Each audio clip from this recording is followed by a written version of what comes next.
La corteza cerebral es una capa de sustancia gris que recubre los dos hemisferios.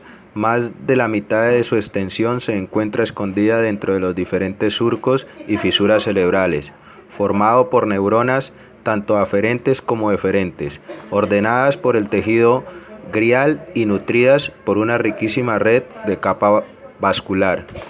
Esto no es uniforme a toda su extensión. Uno de los principales investigadores de la estructura funcional cerebral describió dos zonas denominadas isocórtex y alocórtex. Corresponde aproximadamente el 90% de la superficie cortical. El más reciente aparición evolutiva, es decir, en el neopalio. Las siguientes capas son las que se encuentran en el isocórtex.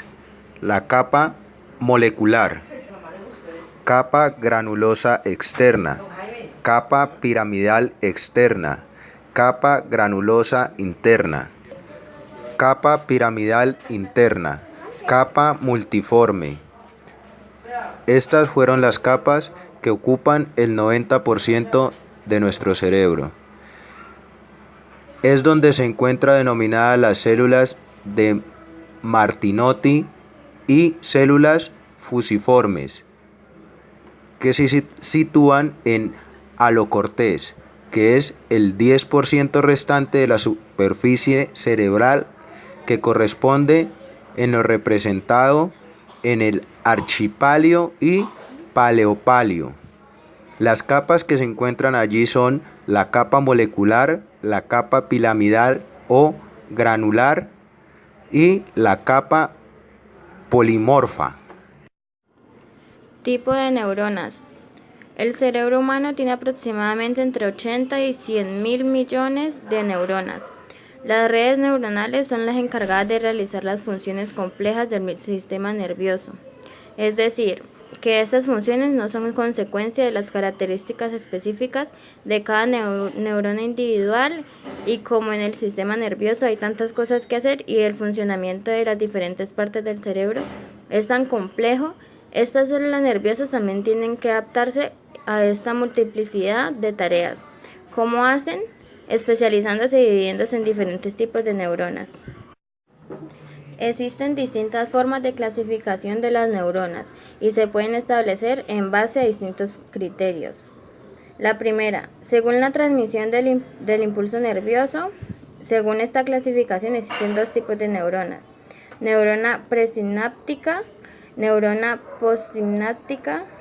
La neurona presináptica, como ya se ha dicho, la unión entre dos neuronas es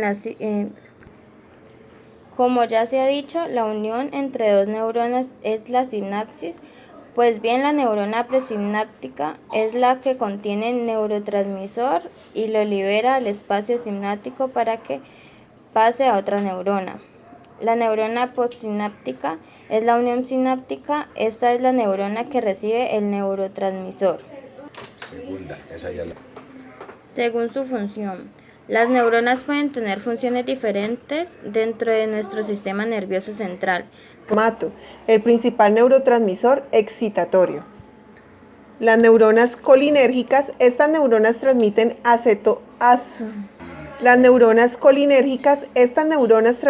aceticolina, entre otras muchas funciones. La aceticolina desempeña un rol importante en la memoria a corto plazo y en el aprendizaje.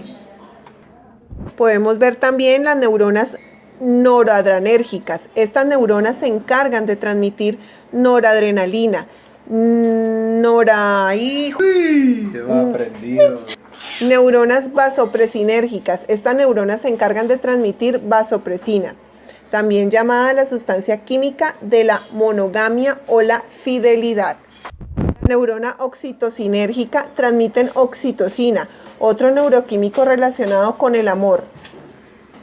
Neuronas unipolares o pseudounipolares son neuronas que poseen una sola prolongación de doble sentido que sale del soma y que actúa a la vez como dentrina y como axón, entrada y salida. Neuronas bipolares tienen dos extensiones citoplasmáticas, prolongaciones que salen del soma. Una actúa como dendrita, entrada, y otra actúa como axón, salida. Se suelen localizar en la retina, cóclea, vestíbulo y mucosa olfatoria. Neuronas multipolares son las que más abundan en nuestro sistema nervioso central. Poseen un gran número de prolongaciones de entrada, dendritas, y una sola de salida, axón. Se encuentran en el cerebro o la médula espinal.